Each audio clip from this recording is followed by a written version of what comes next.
ایک عورت تھی اور اسے نبی پاک صلی اللہ تعالیٰ علیہ وسلم نے وہ کلمہ پڑھ کے مسلمان ہوئی، مدینہ طیبہ آ گئی، تو حضور نے مسجد نبوی شریف میں اس کے لیے مکان،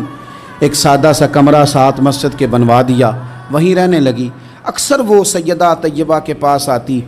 تو حضرت عائشہ صدیقہ رضی اللہ تعالیٰ عنہ فرماتی ہیں وہ بڑی باتیں سناتی اور آخر میں کہتی وہ ہار والا دن بھی بڑا عجیب دن تھا اور میرے رب کی قدرتوں کا دن تھا، وہ بھی بڑا عجیب دن تھا۔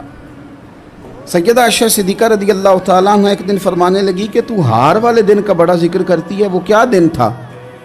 تو خاتون کہنے لگی اماں جی وہ دن تھا جب میرے رب پر بھروسہ اور مضبوط ہو گیا، جس دن میرا اپنے رب پر توکل اور بڑھا، میرے ایمان میں یقین میں اور پختگی آئی۔ کہنے لگی میں ایک گھر کی کنیز تھی، نوکرانی تھی، اس گھر میں ایک بچی تھی جس کے پاس سونے چاندی ہیرے جواہرات کا ہار تھا، وہ بچی پہنتی تھی، تو کہتی ہوں بچی کے اس نے اتار کے رکھا یا اس سے گرا وہ ہار تو چیل اسے اٹھا کے لے گئی گوشت سمجھ کے اور میرے سامنے اٹھا کے لے گئی۔ گھر والوں نے مجھ سے پوچھا، یہ بخاری میں موجود ہے، گھر والوں نے پوچھا مجھ سے کہ وہ ہار کہاں ہے، تو میں نے کہا چیل اٹھا کے لے گئی۔ گھر میں کچھ چوری ہو جائے تو سب سے پہلا الزام کس پہ لگتا ہے؟ ملازمین پہ۔ کہتے انہوں نے مجھے بڑا مارا، بڑی تکلیف تھی، حتیٰ کہ میری شرمگاہ تک کی تلاشی لی، میری عزت اتنی خراب کی میں بتا نہیں سکتی۔ وہ خاتون عرض کرتی ہے سیدہ عائشہ کی خدمت میں کہ مجھے بڑا مارا، مجھے تکلیف دی، میں کہہ رہی تھی کہ میرے سامنے چیل لے گئی ہے پر وہ نہیں مان رہے تھے، اماں جی انہوں نے مجھے بڑا مارا۔